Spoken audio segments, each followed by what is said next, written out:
그게 무슨 얘기냐면 코이노니아는 가난한 부자가 가난한 사람과만 나누는 게 아니라는 거예요. 필요를 쫓아서 나누는 거예요. 성도들이 목사님에게 요즘은 사례를 주면 그것이 끝이잖아요.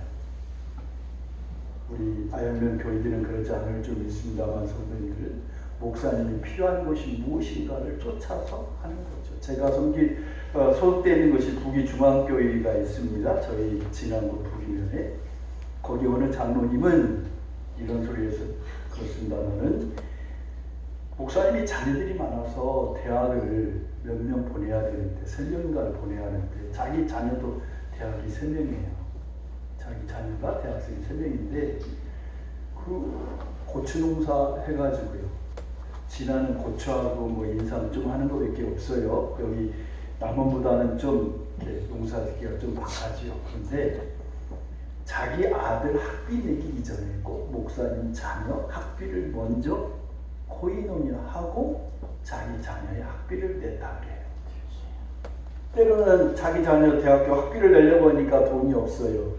그럴 때 아들한테 웃으면서 하는 말이 하나 학기 휴학해라. 여러분 그게 사랑이고 코이노니아인 거예요. 실제로 교인은 바로 그런 코이노니아가 살아 움직이는 거예요.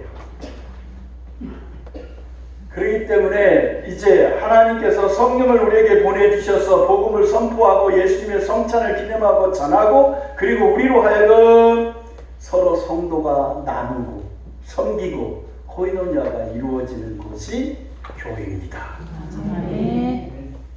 여러분이 속한 교회입니다. 이 교회가 살아 움직이기를 원합니다. 저는 우리 한국 교회가 이것만 살아 움직인다면 지금 우리가 절대로 계속 교회가 손가락질 당하고 복음을 유면하고 오직하면 대학생들과 청소년들이 다음 세대가 미전도 종족이라고 손가락질 받고 있는 시대에 살아요. 여러분 한번 보세요. 신명기 6장 4절 6절에 너희가 하나님을 정말 목숨을 다하고 힘을 다하여 하나님을 사랑하고 내 이웃을 내 몸같이 사랑하라. 이것을 네 자녀에게 부지런히 가르치라 라고 하나님께서 언약을 주셨어요. 종속적 언약이라고 그러죠. 가장 큰 계명 하나님을 사랑하라. 그리고 가르치고 내 자녀에게 부지런히 가르치라. 가로 닫고 이걸 종속적 언약이라는 그러니까 부지런하게 내 자녀에게 하나님의 말씀을 가르치라라는 그 말씀은 큰 계명 안에 들어가 있다는 거예요. 그래서 이것을 종속적이다라고 말을 쓰는 겁니다. 그런데 요즘 어때요? 아까 처음에 제가 서두로 얘기한 것처럼 기독학교가 없어져 갔어요. 우리 신흥학교, 기존여고 학교 선생님들한테 물어보면요, 교실에서 선생님이 과학 시간에 하나님은 창조주 하나님이다, 하나님이 창조자이시다 가르칠 수가 없어요. 제가 비전대학교 국제협력기술과에서 한 12년간을 위례교수를 했거든요. 거기에 영생고등학교가 있거든요. 전주대 4대 부부가 있거든요. 그 과학 선생님들이 하나님이 살아계셔서 우리를 창조하셨다라고 말씀할 수가 없어요. 수업 시간에 기독학교인데도. 이게 우리 현실이에요. 예배를 드릴 수가 없어요. 기독학교인데. 내가 예수 안 믿는데 왜 내가 기독학교 여기에 와서 예배를 드려야 됩니까? 해도 마땅히 제재할 법이 없어요. 그러다 보니 오늘날 우리의 다음 세대들이 어느 정도까지 복음화가 낮춰졌느냐, 이것을 갖다 통계적으로 보니까 우리 중고등학교 학생 중에 1년에 대학생들 중에 연세대학교 대학생 중에 1년에 교의 2차례 이상, 기독대학입니다. 2차례 이상 출석하는지 손들어 보라고. 그러니까 앙케이트를 조사했어요. 세계선교회에서 1년에 2차례 이상, 2번입니다. 교회 나간 사람 했더니요, 연세대학교 2만여 명 중에 몇 프로 나올 줄 알아요? 0.2% 나왔어요. 이게 우리 현실이에요. 여러분, 미국은 지금 그리스도인들이 3.5%밖에 안 돼요. 미국 기독교 국가 아니에요. 3.5%밖에 안 됩니다. 우리 한국의 중고등학교 아이들이 주일날 예배 참석률이 3.4%도 안 돼요. 이게 우리 현실이에요. 정확히 보면 이게 우리 현실입니다. 우리 장로님들, 우리 목사님들, 연로하신 우리 권사님들, 우리 1세대, 2세대, 3세대가 이제 주님 부르시면 이제 가겠지요? 우리 남은 우리의 자녀들, 주님 오실 때까지 하나님의 교회의 지도자가 되고 하나님의 교회를 섬겨야 될 이들이, 제가 96년도에 영국에 갔을 때 가장 깜짝 놀란 것이 그거였어요.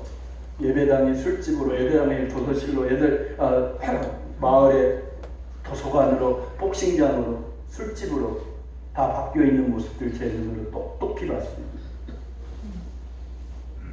1800년도에 1700년대 17세기 18세기에 그렇게 아프리카를 위해서 두 명을 보내면 한 명이 죽으면 또 한 명을 보냈던 영국 교회가 왜 이렇게 됐을까? 교회 안에 진화론이 나타나고 하나님의 복음을 제대로 안 가르친 이유도 있습니다만은 우리 다음 세대 여러분의 자녀들에게 이 복음을 전하지 않았어요. 이 복음을 안 가르쳤어요. 힘쓰지 않았어요. 저는 우리 일양학교를 하면서 참 외로움을 많이 느껴요.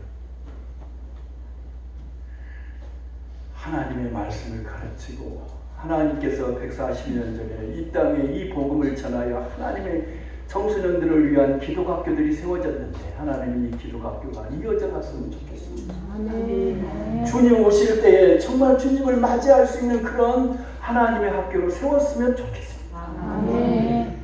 이 생각만 하면요, 자다가도 벌떡 일어날 수밖에 없어요. 자, 말씀을 내실게요.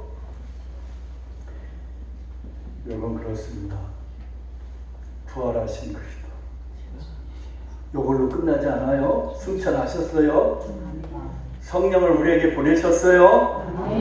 그러므로 우리가 땅끝까지 이를 증인이 돼야 됩니다. 주님 오심을 기다리는 신부가 돼야 됩니다. 기름을 준비한 5 처녀처럼 슬기로운 신부가 돼야 되는데 어떻게 해요?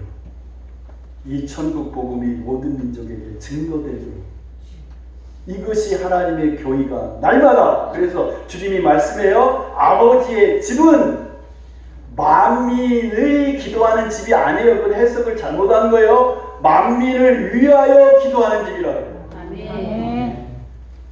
거기서 전치사 처리를 잘못한 거예요. 만민을 위하여 기도하는 집. 그러니까 날마다, 새벽마다, 모일 때마다 하나님, 정말 주님 보고 싶습니다. 주님 오세요.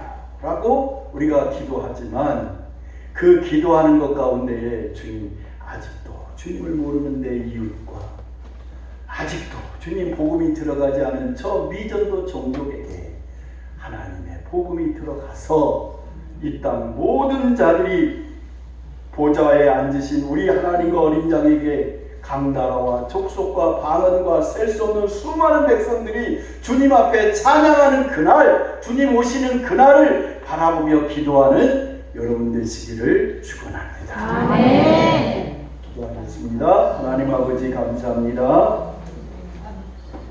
하나님께서 기쁘시게 하는 이 연합예배에 부족한 종이 말씀을 전했습니다.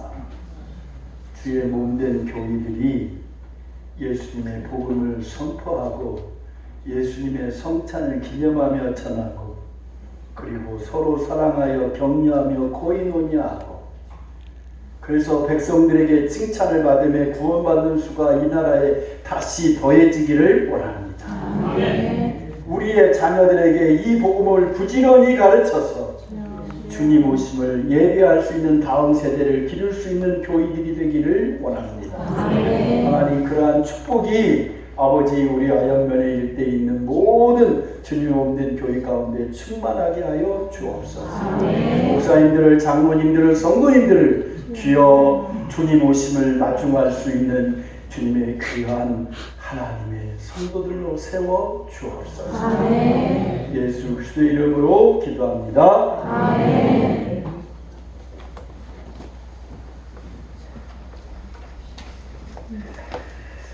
귀한 말씀 감사합니다.